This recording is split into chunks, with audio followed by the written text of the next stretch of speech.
मेरी hair drawing evolution में ये था लेवल 1 और अब मैं पहुंच चुका हूं लेवल 7 पे। आई नो मैं अपनी ड्राइंग की खुद ही तारीफ कर रहा हूं। आप मेरी इस हेयर ड्राइंग को कौन से लेवल पे रखोगे आप कमेंट्स में मुझे ज़रूर बताना। और हाँ, इस ड्राइंग में आपको हेयर के अलावा और कौन सी चीज़ वियर्ड लगी उसको भी ढूंढ के आप गैस करके कमेंट्स में मुझे ज़रूर बताना। तो आप भी अपनी पोर्ट्रेट ड्राइंग में हेयर ड्राइंग को इस लेवल से इस लेवल तक कैसे ले जा सकते हो 5 मिस्टेक्स को ठीक करके, जो कि मोस्ट ऑफ द बिगिनर्स करते ही हैं। इस वीडियो में हम इसी के बारे में बात करेंगे। तो अगर आप चैनल पे पहली बार आए हो तो चैनल को सब्सक्राइब जरूर करना, और अगर आप मुझसे पहली बार मिल रहे हो तो हे गाइस, मेरा नाम है Aman and I do pencil drawing.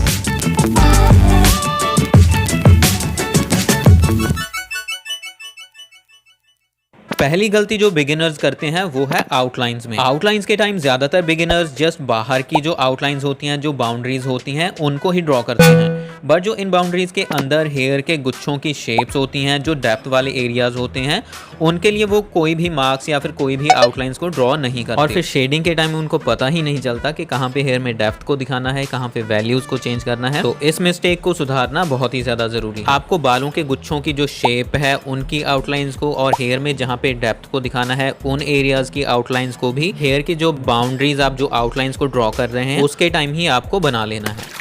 दूसरी मिस्टेक होती है हेयर ड्राइंग में डेप्थ को ना दिखाना। अगर आप अपनी हेयर ड्राइंग में डेप्थ को नहीं दिखाओगे तो आपकी ड्राइंग बिल्कुल ही फ्लैट नजर आएगी। उसमें पता ही नहीं चलेगा कि हेयर के कौन से पार्ट आगे की तरफ है और कौन से पार्ट पीछे की तरफ है। मतलब हेयर का एक गुच्छा दूसरे गुच्छे के ऊपर है या फिर नीचे है, सब एक जैसा ही दिखाई देगा। इस चीज को ठीक करने के लिए आपको सबसे पहले रेफरेंस फोटो को अच्छे से ऑब्जर्व करना होगा, और आपको ध्यान से देखना होगा कि कहाँ पे हेयर के दो पार्ट्स एक दूसरे को ओवरलैप कर रहे हैं, जिस वजह से उन दोनों के बीच में एक ऐसी जगह बच जाती है जहां पे लाइट बिल्कुल भी नहीं पहुंच पाती, और जहां पे सबसे ज्यादा डार्क शैडोज क्रिएट होती हैं, वहां पे हमें हमारे पास जो सबसे ज्यादा डार्क ग्रेड वाली पेंसिल है उससे डार्क वैल्यूज को ऐड करना होगा डेप्थ को दिखाने के लिए। तीसरी गलती होती है हेयर ड्राइंग में वैल्यूज को सही से प्लेस ना करना।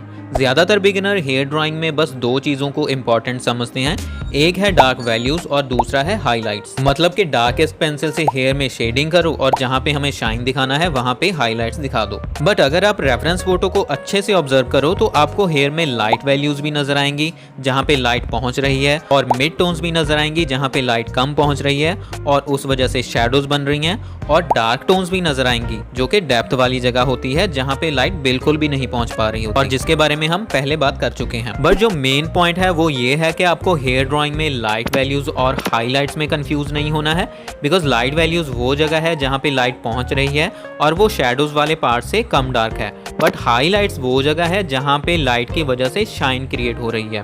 और दूसरा, आपको नॉर्मल शैडोज और डेप्थ वाली शैडोज में भी कंफ्यूज नहीं होना है।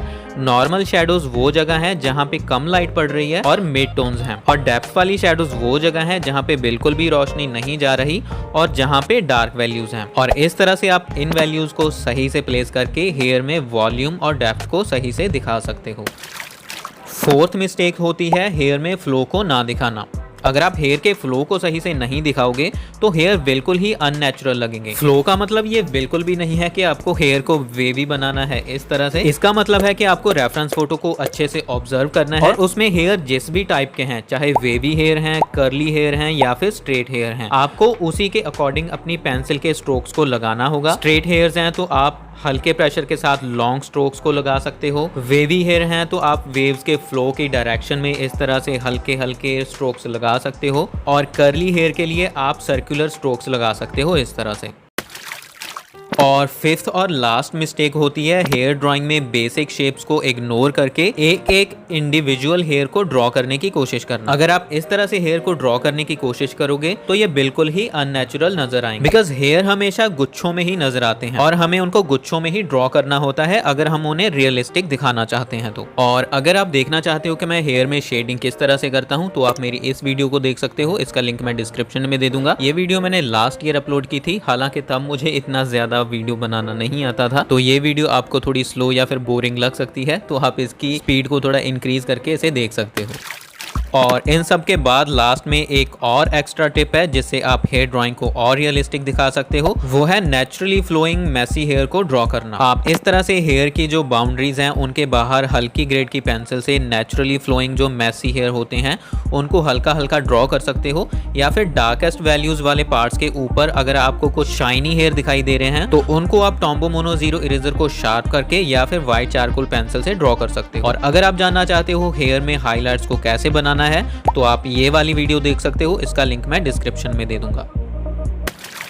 तो आई होप हमेशा की तरह आपने इस वीडियो से ज़रूर कुछ नया सीखा होगा। वीडियो अच्छी लगी तो प्लीज़ आप इसे लाइक ज़रूर करना और कमेंट्स में मुझे ज़रूर बताना कि पहली जो मैंने आपको ड्राइंग दिखाई है उसमें आपको हेयर के अलावा और कौन सी चीज़ वियर्ड लगी। तो अब हम मिलते हैं आगे किसी और वीडियो में, तब तक के लिए कीप ट्राइंग, कीप लर्निंग।